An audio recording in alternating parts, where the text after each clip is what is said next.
right. Okay. So today I'll be talking on specialization.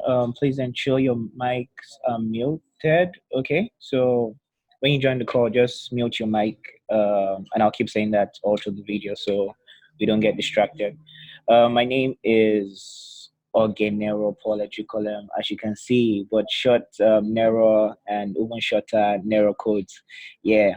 So I'm an alumni of HNG internship 4. That was last year, and basically that's what kickstarted my career in tech.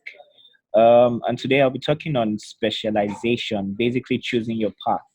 Um, One of the reasons why I was excited to speak on this topic is that I've been a freelancer for like 2 years. I've done WordPress. I've done a lot of stuff into the field, and professionally, career-wise, I've worked as a front-end dev. I worked as a full stack, and right now I'm a software engineer at I'm a software engineer. So I've basically had a lot of touch cases with a lot of this things I'm about to talk about. Okay, so when we speak on specialization, I'm talking about web and mobile development because specialization in itself is broad, and there's a there's a whole lot computer science. There's a whole lot of things to specialize in, even in programming itself. So I'll just be speaking on a few things. I split it into five. So basically, we'll just be going through different specializations in web and mobile development in depth, talking about the advantages, opportunities, and salary expectations, if we can talk about that. Okay, so we'll be covering UI UX design, front end development, mobile, Android, and iOS development, back end development, and DevOps. I'm touching this five because right now, in the terms of aside AI, AI is something that can be integrated with everything. I'm not. That's not. I don't. Someone with more experience would speak on that at a later date, hopefully, if that's in the plans. But these are the fields that I'll be talking on. Okay, so any questions so far in the chat section? You could just write something if you can't hear me clearly, or if I'm speaking too fast or something. Before we proceed, should I carry on? I'm waiting for one carry on, and I proceed.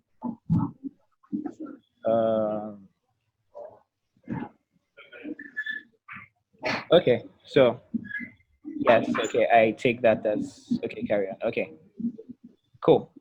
So we'll move on. We have UI UX design. So UI UX design, basically, this is what you see, like what you're looking at right now. We have the left side in blue. We have the right side, just white space. The first thing you see on the page is the blue side. The first thing you take note of is the header, UI and UX design. That's design, that's UI UX. Is the user experience, what the user experiences when he comes on the page. The first thing you notice in that section is that your eyes are just focused on the blue side. You won't forget that there's actually a white side of the page. So UI UX designers basically are not the same as graphic designers. A lot of people try to confuse it. Yes, they can design and they can do graphics, but in terms of UI and UX, they take the first of user. UI means user interface. UX means user experience. Combining the two, it's basically mapping out the user journey all through the application.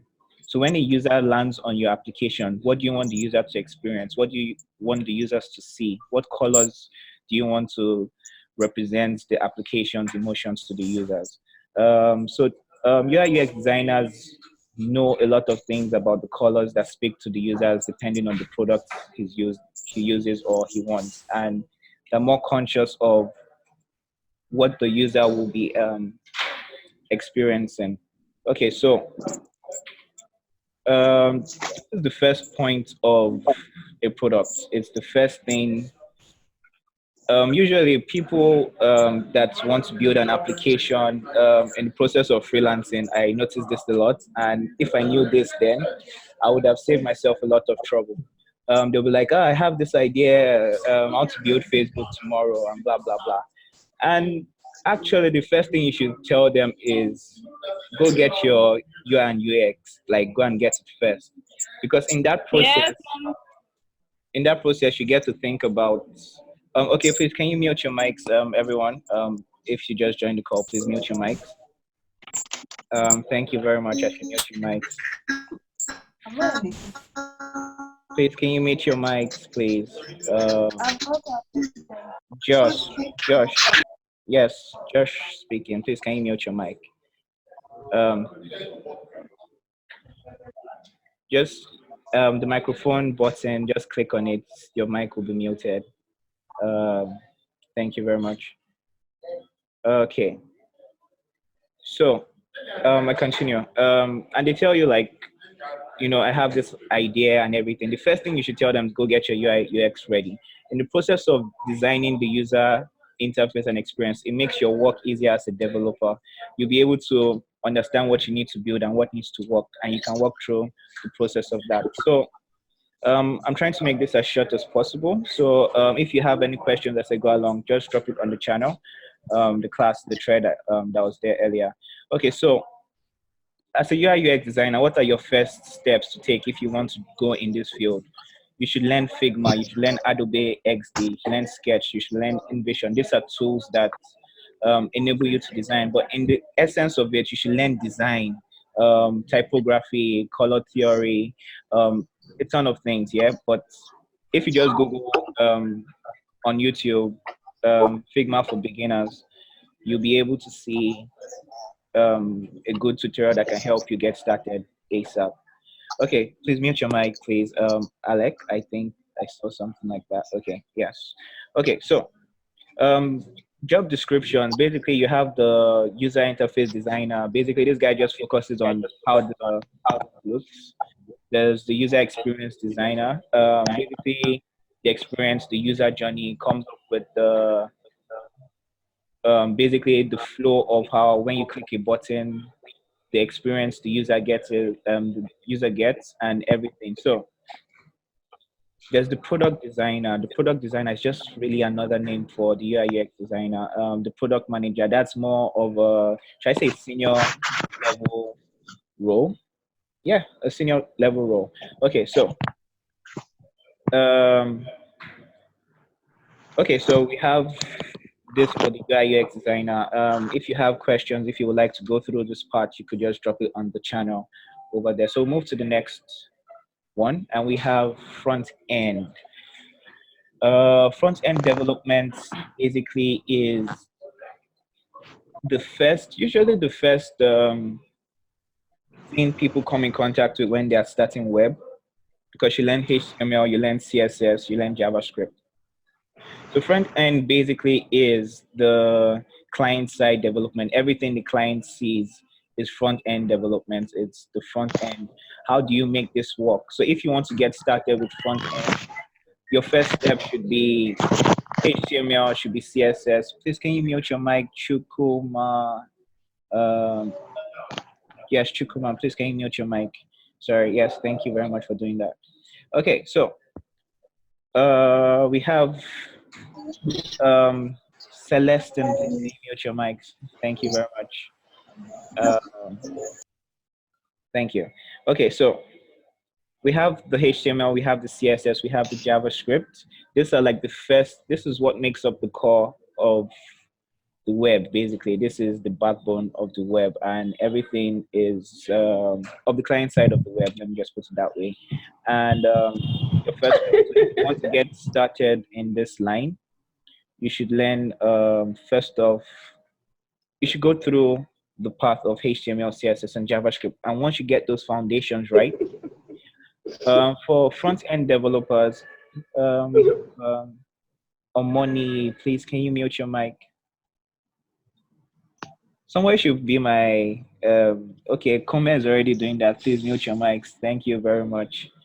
Okay, yeah. So, continuing. Okay, so front-end development, there's also something you need to interact with. Okay, let me skip that. Okay, so after HTML, CSS, and JavaScript, there are lots of front-end developers that stop there, and when they get to work on a project like Laravel or Node.js using handlebars, and when they get to or using Edge or something, there's something called templating engines. It's basically HTML, CSS, but written in a different way so that the back-end language can understand. And so, sorry, we have, please can you mute your mic? There's sorry, someone talking. Make, K, I can just see K. Who's K? Kayode, yes, Gabriel. Please, thank you very much for muting your mic. Okay, so let's go back. Templating engines are just something similar to HTML, CSS, and Java. It is HTML, CSS, and JavaScript. It's just written in a different way, basically. So you should just be open to learning or expanding your knowledge of how to work with back-end technologies because, like Messi said, you have to be a key team player, and a lot of part of software development, you're going to be working on a team. APIs make there are the reasons why your your front end can function the way it should function. That's the reason why it should function properly. Okay, so we have Angular, React, and Vue. This is like the exciting terms in front end right now. If you don't know Angular, if you don't know React, if you don't know Vue, you should not be a front end dev. That's a lie because I was feeling myself one time and I got a job, a freelance job some time back, and they're like, "Oh, use this," and I just used HTML, CSS, and JavaScript, and it worked fine. It worked perfectly. Probably I'll show you a few things before this call ends. Okay, so we have yes. So as a front end, once you go through this part, what do you expect to see? A front end, you could be a front end developer, a front end engineer, software engineer. These are just terminologies, basically. But what you do as a front end developer, you create the client side of an application. It's quite simple. You're coding HTML, CSS, JavaScript. You're coding Angular, React, and Vue. You're learning animations. You're learning how to make API calls. You're learning how to work with data in the database and render it in your front end. So everything front end is your job, and you're going to be building that on a day-to-day basis. Also, you work closely with the designer because there's some cases where you work with a designer, and after the designer designs, you translate that whole design into code. That's a skill entirely. Okay, so let's move. So we have mobile app development. There are quite a few technologies and languages you could learn for mobile app development. Java for Android, Swift for iOS, Kotlin, JavaScript. Why JavaScript is there is that there are frameworks for this. There's React Native, there's Vue Native, there are quite a number. Then there's Flutter. I've had experience just with Android. That's Java, just a little experience. But it's also the same thing. You get to work with APIs too. You get to work with databases.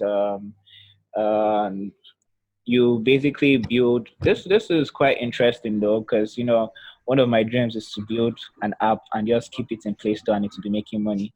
But if you want to learn mobile app dev, it's a different path entirely, and you'll be able to.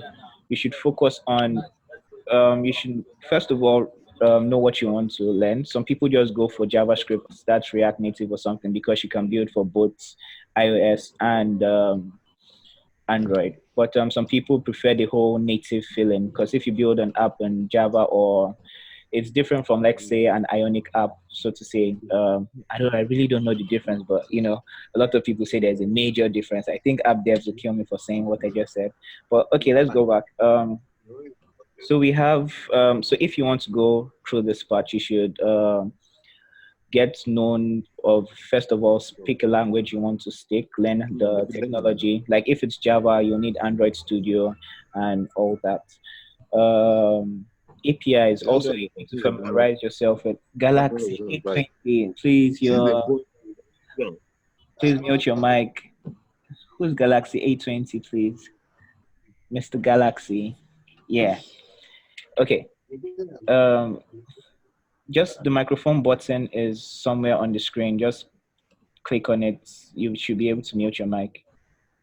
Galaxy A20, please. Yeah. Have you done that? I don't think he knows I'm talking. Okay. Anyways, it's a bit quiet now. Yeah, so let's carry on. So also mobile app developer, software engineer, these are things that come with the whole picture. Okay, so moving on, we have yes, comment, thanks. I see you. Yeah, okay, so back end development, this is an awesome part because as a back end, you could work with the mobile app developer, you could work with the front end developer. Um, this is the server side development. So you're working basically on the server, you're working with code that speaks to the server and databases. So some of the notable languages or right now are PHP, Ruby, Python, JavaScript, which is Node. So there are several things you should note. Okay, PHP is like this is like I like calling it Nigerians' favorite backend language. If you want to get a job tomorrow in Nigeria, just learn PHP, and you get a job ASAP. PHP basically um is unique, and if you want to get started on backend, you just want to jump in, you want to be a backend engineer, you could jump on PHP. You could communicate with the database ASAP. And the tutorials will get you up and running in about a week or so. Ruby is also a backend language. It's popular known with Rails. Rails is like a framework, so Ruby on Rails is like the popular thing. Then Python too is also a strong backend language. Or we have JavaScript, we have Node. Node is something we use on a daily base, on a regular.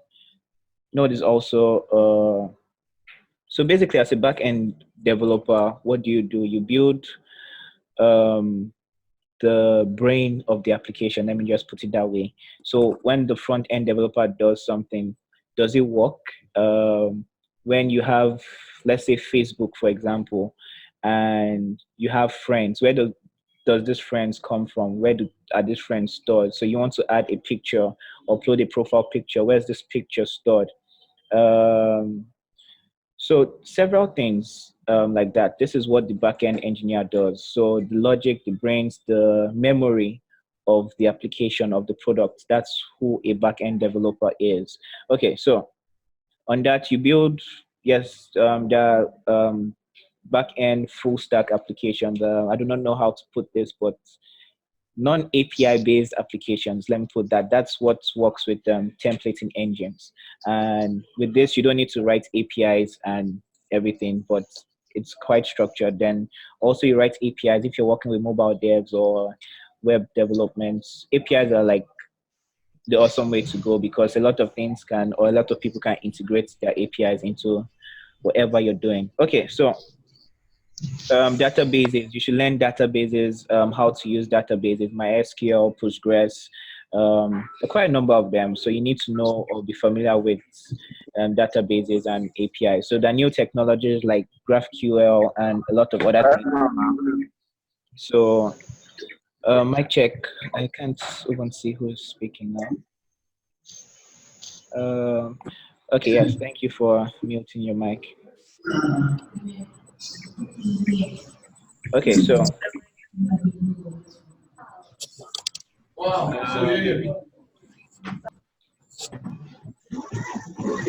cloud technologies, please can you yo guys, please can you mute your mic? Mute your mic, please. Mute your mic. Yeah. Who just joined? Okay, please mute your mic.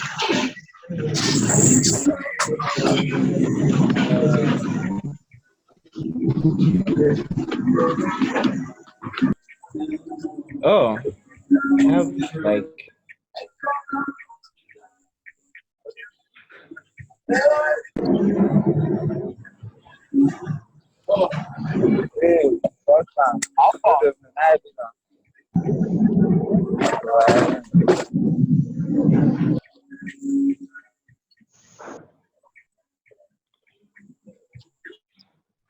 okay. So I guess that's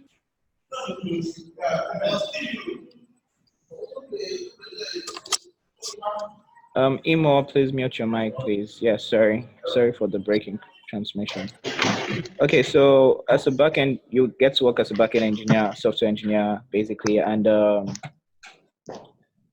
do you expect to do every day as a backend engineer? You build APIs, you build a database, you structure how the brain of the application works. You need to understand how the product works, what the product needs to offer, what are you sending back to the user, what are you getting in to store in the database. Okay, so DevOps, this is the last one. I have as you can see, very little knowledge of DevOps right here. The DevOps I've done, I've just worked with Microsoft Azure. And so what's a DevOps in itself? It's where development and operations meet. It is basically automating production. So how does your app go to production? How does your app go live? What is the process for a developer to make changes to a code base, and how does that reflect in the deployed version of your application?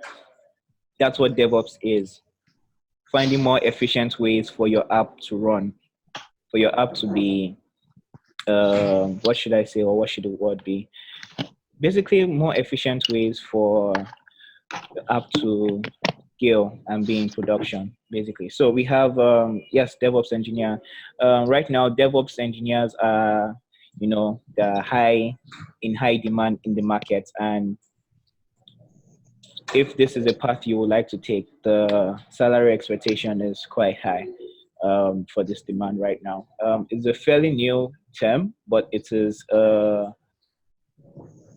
very necessary field and a very required field right now in the business. So if as a freelancer, you get to touch practically everything I've listed here, that's for people who want to just go freelancing and do stuff.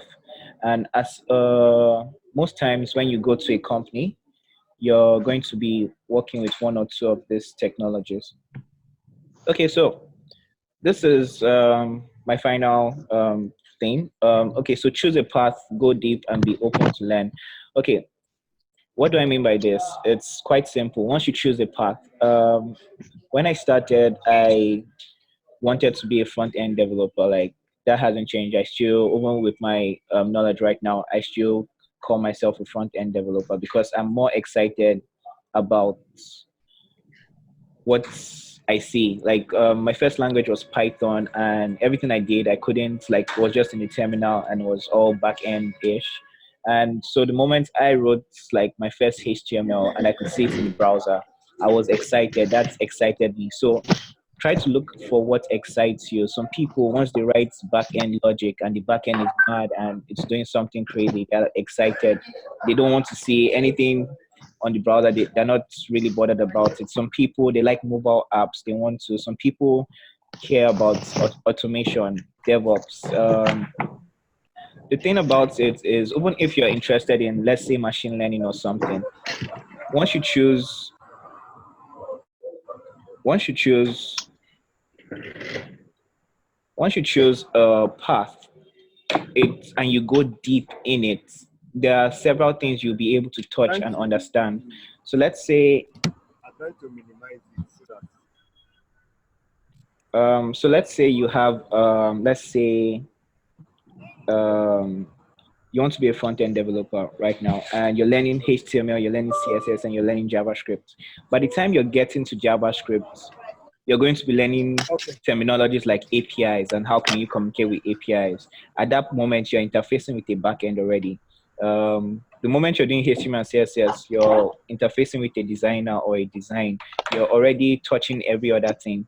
So by going deep in one path, because a lot of people just say, let me jump on everything and learn everything at once. That is more counterproductive. because as you're going deep in one path, you'll be open and you're open to learn. You'll be learning a lot of other things with that one thing. I do not know if you guys get me, but so first of all, try to figure out what works for you. Start with something. I went deep in Python. I studied Python for about 2 3 months. I finished the whole course on Python. I could do some crazy stuff, but I wasn't just feeling it. So the moment I touched HTML, I like HTML just carried me away. I saw my code in the browser, and that was it for me. So you guys should be able to do not be afraid to like go through this internship with the path that is already specified or with the paths that are initially, as long as you go deep, you're increasing your capacity to learn on the spot. And once you can learn anything. Trust me. Like you could choose to switch to machine learning the next day, choose to switch to back end or front end or DevOps the next day because that learning capacity has already been built in you. So I guess that's all. Yeah, thank you very much. I guess the call isn't up to an hour long. Yeah, that's all. So see you guys on the class. And your questions, please drop your questions in the thread right here. Okay. I'm sharing the questions in the thread. Yeah. So we have, was there another thread? Okay. Yeah. So we're good. Yeah. Okay. So thank you very much for the class. We'll see you on the channel and I'll be here to answer questions. Okay, can you drop your questions right now so I answer them on the call if you have any questions? If you have any questions. Yeah, can you hear me? Okay, yeah. Hello? Yeah. Yes, I can. The question I want to ask is PHP or Node.js? Which one is more, let's say, for an upcoming developer? Which one is more sustainable and easier to learn? Okay, so there's really no straight answer for this. So this answer is strictly based on my opinion and my experience. A lot of other developers have different different perspectives to this. So I would say in Nigeria, based on where you want to be, but it doesn't really matter which one of them you pick. It just matters how deep you go in one of them because it will be easy for you to switch in the other one. Because right now, I started off with PHP. In HNG, we used PHP last year, and right now I use Node.js like full stack and full time. So it doesn't really matter what language you use. You can find resources on Node. You can find resources on PHP. Um, so in the path you're going through, I think in Start.ng we're teaching you guys PHP. So I would say you should get familiar with PHP, learn how to communicate with the database with PHP and everything, because it's the same process in Node. You're just doing that with JavaScript instead. Um, have I been able to answer that? Yes, thank you. Okay. Okay. I have a question. Okay. Um, for the mobile track, what language are we going to be using? Java or Kotlin?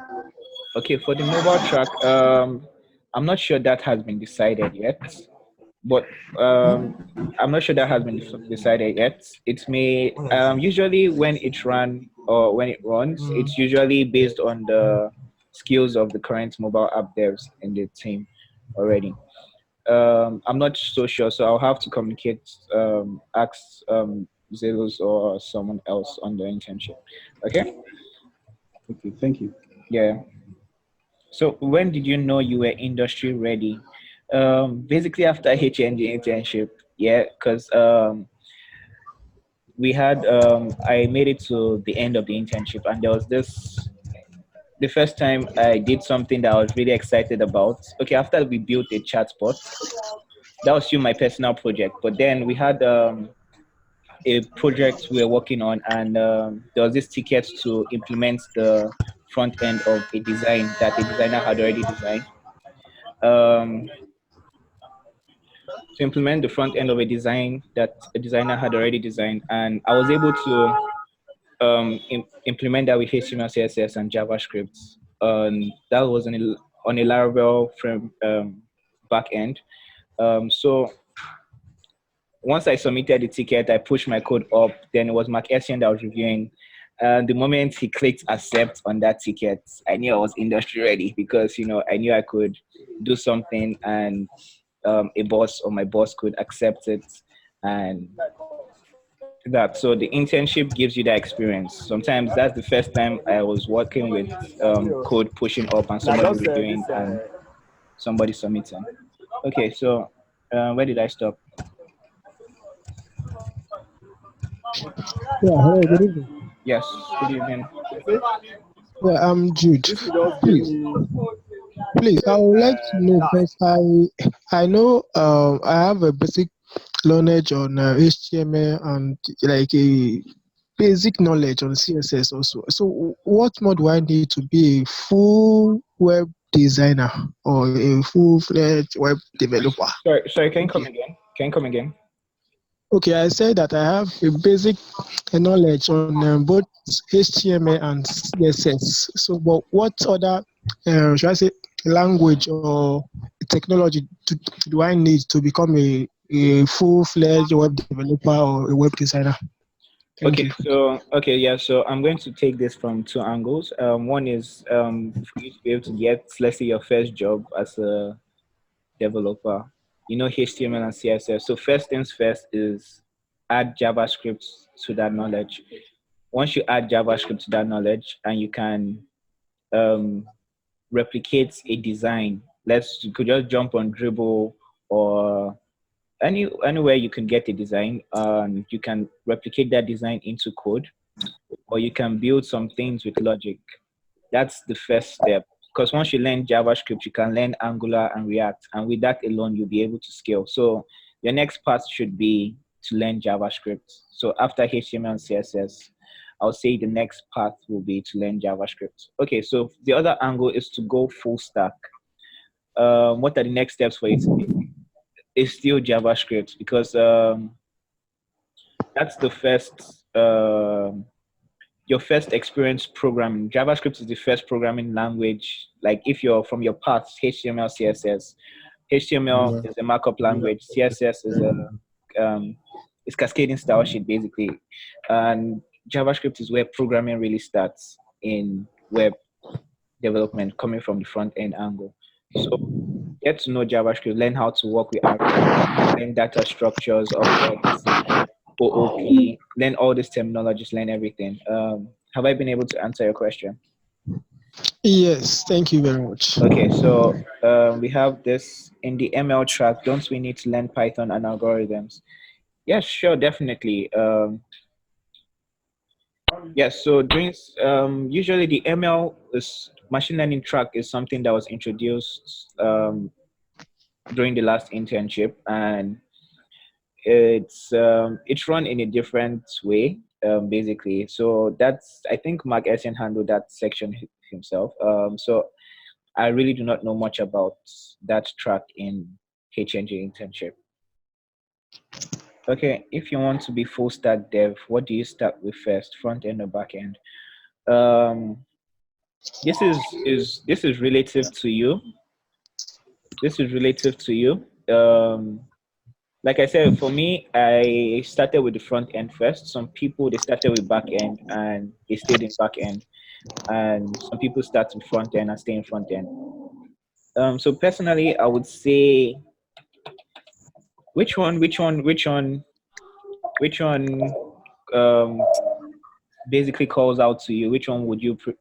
So try get your hands on PHP and try to get your hands on HTML, CSS. See which one you're feeling more. See which one you're feeling more, and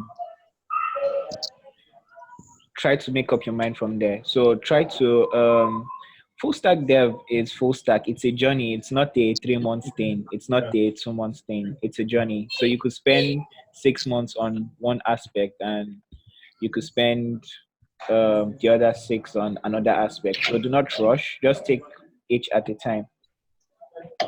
Um, okay. How do I cope on the back end as a beginner? Sorry, Um, Ayobami, can you shed more light on this question? By beginner, what do you mean? Do you mean like you know HTML, CSS, or you don't know? You just want to start back end straight? Ayobami, Yeah, good evening. good evening.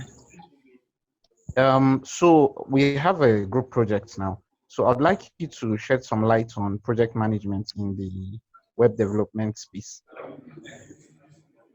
On project management in the web Yes, and development. how, yes, and what kind of tools project managers use in this space, and is it a beginner role or is it something that you can only go into when you have, let's say, at least intermediate to proficiency in the as a web developer?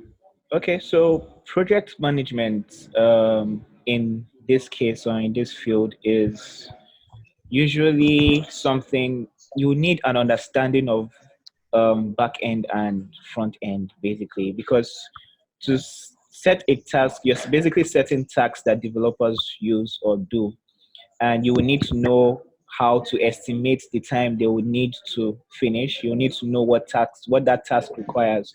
So you actually need a full stack knowledge. You may not be able to do what the developers are doing, yeah, but you understand what they are doing. That's what the project manager does or you needs to know. There are tools like Pivotal Tracker. There are tools like Trello. Those are like the two top we use in Start.ng and in HNG internship. These things, you could see the description of the task you're going to do. You could see the breakdown, and you could see what is required for you for that story or for that task to be accepted and approved.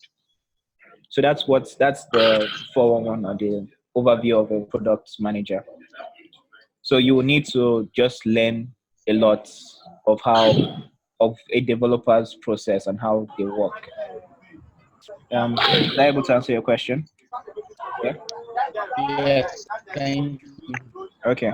So I don't want this to get to 1 hour, so we would I'll keep on answering questions, and once it's close, I would round it up. Okay. So where did I stop? Also, I seem to have learned a bit of more than one language, C Sharp, Java. I quite understand and enjoy learning them. But since I started Start NG and Met HTML, I feel like I've been sold so far. What do you think I should do? Okay. Well, the good thing about that is this is Kome, right? Okay. The good thing about that is that you found your passion and it's programming, so that doesn't change. If you're excited about C Sharp or Java, it means that you like programming, and that's a good thing. So you like HTML so far, you like CSS, and you like the process so far, and that's good. Keep enjoying it, keep learning. Like I said, go deep in one part. Don't try to learn too many things as a beginner.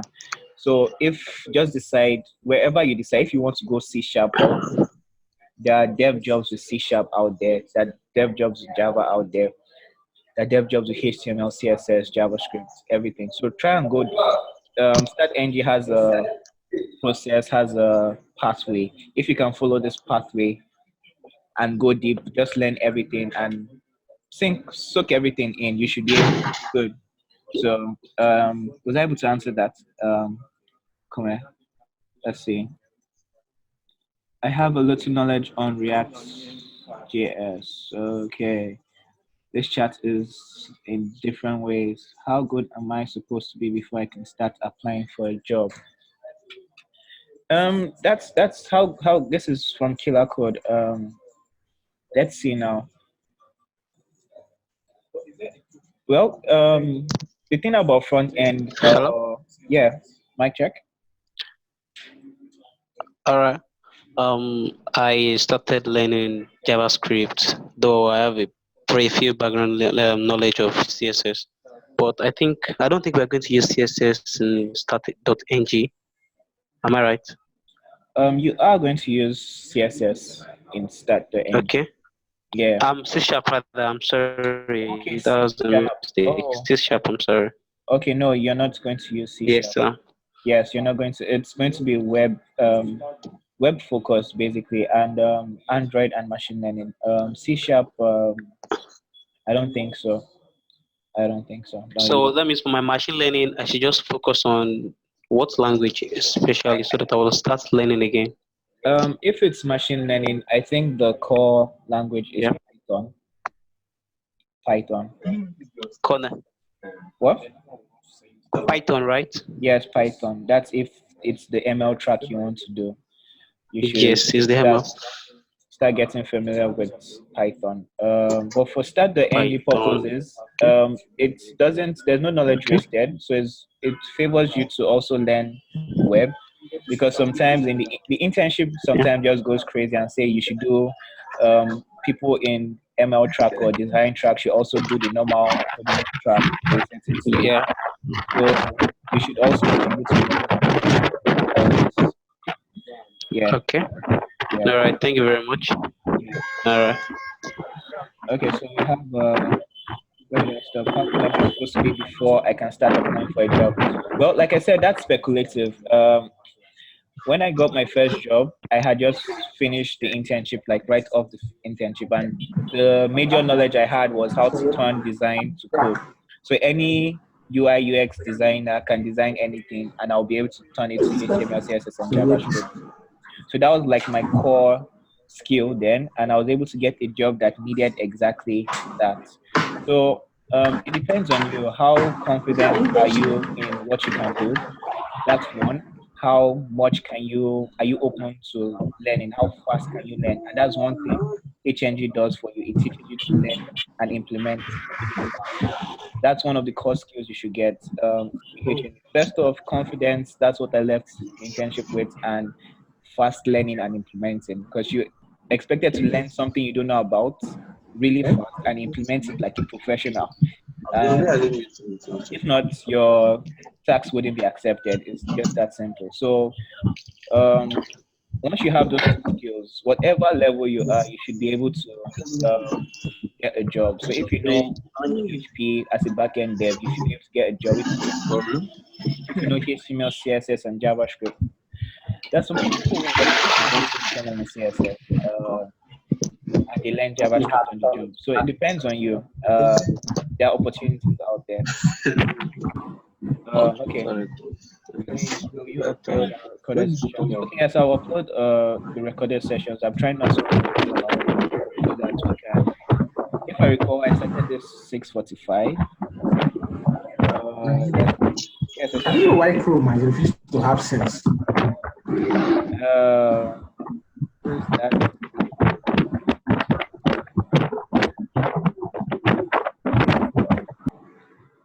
Okay, so where am I? Sorry. Presently running Android dev in ALC 4.0. I really need tactics on how to cope with the two, front end and Android. Okay, so this is J Awesome. Oh, J Awesome. Okay, so it's really tasking. If you're in a good location, it's possible to cope with the two. It's really possible because in my time I was doing ALC 3.0 and I was doing HNG internship at the same time, and I was able to finish it too. I don't know how it happened, but I had a lot of time on my hands and I was just doing the two of them, like strictly doing the two of them. So I was able to cope. So if you're doing that, it depends on you. How well can you manage your time? Usually, I would just say focus on one and try to finish one, because if you don't finish the two, it will pain you more than if you just finished one. So check your time management. If you can manage your time properly, good for you. You should be able to finish it. So else, just drop one and nothing do you. It's the same path. They're trying to help with the same thing. It's the same community we're building, basically. Um, okay, so which framework or library will you recommend for a JavaScript developer that is just beginning? Well, the framework I recommend for a JavaScript developer that's just beginning is JavaScript itself, basically, because once you master JavaScript and you can learn any framework. The frameworks are just to make JavaScript easier. And if you jump on a framework too soon, some of the core parts of JavaScript may be missing. But there's Vue, there's Angular, there's React. Those are the three top ones. I would say the fastest to learn for a beginner from experience, I say is Vue.js. The most heavyweight is Angular, and React is like middle grounds, like middleman.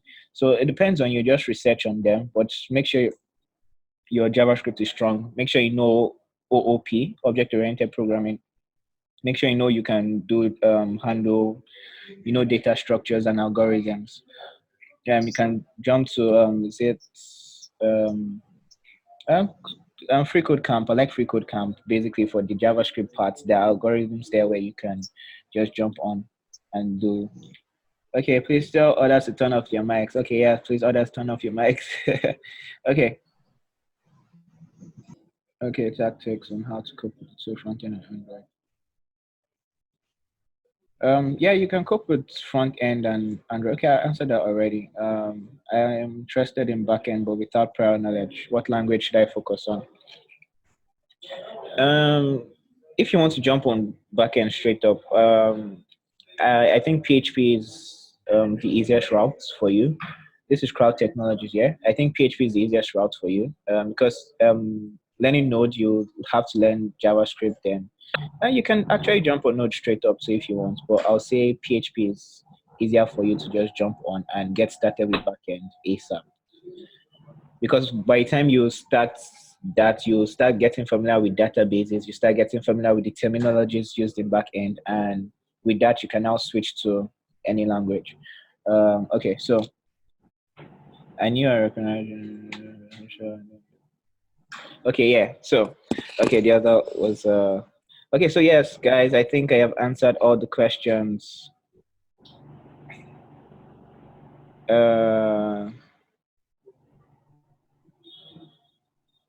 How good am I supposed to be before I can think of applying? Okay, I answered that. When would Python be taught? Pre-internship or main internship? I don't think Python will be taught. I think you would have to take the initiative and learn yourself. Start.ng just basically helps.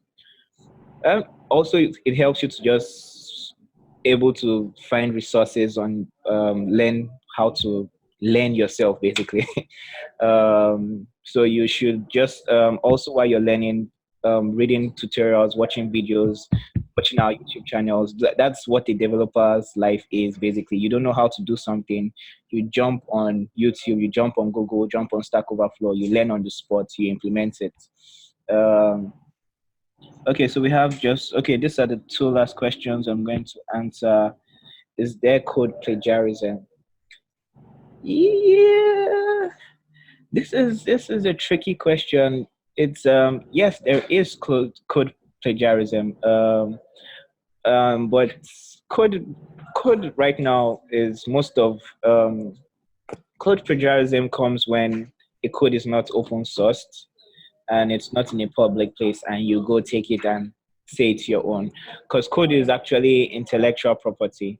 And so in that sense, you should be careful of um, what you copy actually. So, but mostly what you see online isn't wouldn't cause any plagiarism. But in an internship like this, if somebody codes something on GitHub, pushes it to his own GitHub, you now go to his own GitHub and copy that code and just change your name. That is plagiarism. That is total plagiarism. So there are some cases, and exactly, you must be able to credit the source. Thank you, Mike Perry. Yeah. Okay, so what will be your advice for people outside Nigeria to be able to finish the internship? Well, it's the same thing for people in Nigeria and outside in Nigeria, because we're all working remotely, and it's quite the same thing. So it's what same on the same internet, just that you wouldn't be able to come for meetups, which can help you, but just be active on the channel, on the Slack channel, ask questions when you need to ask questions. And it's basically almost the same experience from wherever because it's remote.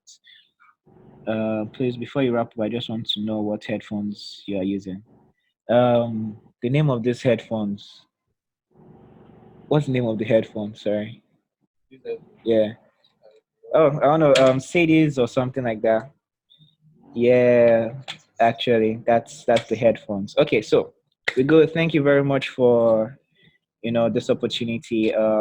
Awesome. I wish you guys the best of luck as you keep on learning. Learn with like open your mind to learning, open your minds to feedbacks. Once you get corrections, work on them. Um, right now, just humble yourself and learn as you go. At one point, everybody will blow. So, let's keep learning. Thanks very much. See you at a later date. Yeah.